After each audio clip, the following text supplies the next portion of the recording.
এখন আমরা মেথড এবং ইন্টারফেস নিয়ে আলোচনা করব। সো আমরা অলরেডি মেথড নিয়ে আলোচনা করেছি, তারপর আমি এখানে একটু রিক্যাপ করব। সো আমরা একটু দেখে নিই যে আমরা কী কী টপিক কভার করব এই মেথড এবং ইন্টারফেস সেকশনে। আমরা দেখব যে মেথড কী এবং সেটা স্ট্রাক্টের সাথে আমরা কীভাবে ইউজ করতে পারি। এরপরে আমরা দেখব যে ইন্টারফেস কী এবং আমরা কীভাবে সেটাকে ইমপ্লিমেন্ট করতে পারি। এবং সবশেষে আমরা দেখব যে এমটি ইন্টারফেস টার্মটা কী এবং সেটা কোন কোন ক্ষেত্রে ইউজ হয়।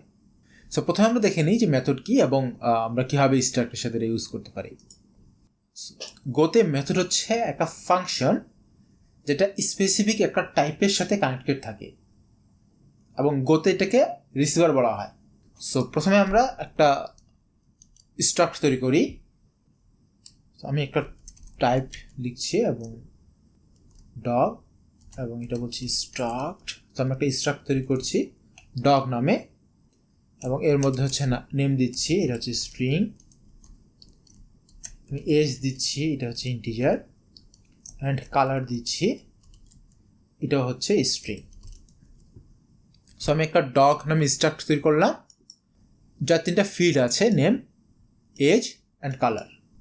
সো আমি যদি একটা মেথড তৈরি করতে চাই তাহলে আমাকে কি করতে হবে, আমাকে একটা ফাংশন তৈরি করতে হবে এবং এইখানে আমাকে রিসিভারটা দিতে হবে। অর্থাৎ এইখানে আমি বলে দেব যে আমি যে ফাংশন তৈরি করছি এটা অ্যাকচুয়ালি একটা মেথড এবং সেটা হচ্ছে ডগ স্ট্রাক্ট এর মেথড। সো এখানে আমাকে সেই রিসিভারটা বলে দিতে হবে। সো আমি বললাম যে ডি ডগ। তার মানে এই ফাংশনের ভিতরে আমি ডি এই ডগের একটা অবজেক্টের মতো করে আমি হিসাব করব এবং আমি একটা ফাংশনের নাম দিচ্ছি এখানে বার। সো আমি এখানে প্রিন্ট করব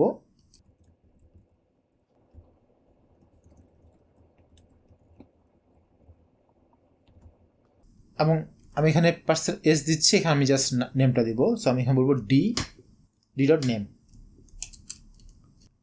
সো যেহেতু এটা মেথড তাহলে এই মেথডটা বা এই ফাংশনটা এই ডগ স্ট্রাক্টের সাথে কানেক্টেড এবং ডগের যে কোনো অবজেক্ট এই ফাংশনটাকে ডাইরেক্টলি কল করতে পারবে।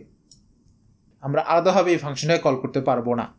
এখন যদি আমি মেইন ফাংশনে আসি এবং আমি একটা ডগ টাইপের একটা ভেরিয়েবল তৈরি করি এবং এখানে আমি বলছি এটা হচ্ছে একটা ডগ টাইপ এবং এর নেম হচ্ছে ধরলাম রেক্স এবং এর ধরলাম এজ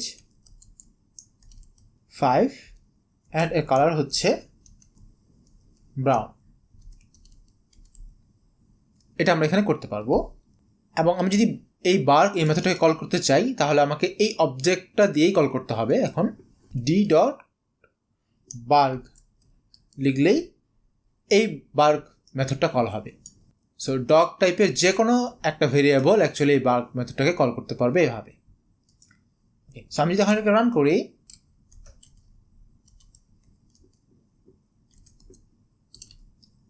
তাহলে দেখবো যে এখানে বলছে রেক্স সেইজ অফ, কারণ এই ডগের নেম হচ্ছে রেক্স, এ এখন বলছে অফ। সো এই জায়গায় তার নেমটা আমি এখানে পাচ্ছি।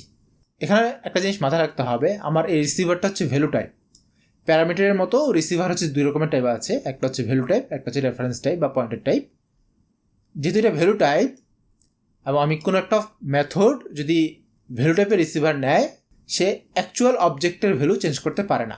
সো আমি যদি এখানে একটা মেথড তৈরি করি, এটা আমি বলছি ডি ডগ, এই মেথডটা আমি নাম দিচ্ছি চেঞ্জ নেম এবং এখানে আমি একটা নেম টাইপে একটা স্ট্রিং নেব এজ এ প্যারামিটার, কারণ আমি নেমটা চেঞ্জ করব এবং আমি চাচ্ছি এই ডি এই যে নেমটা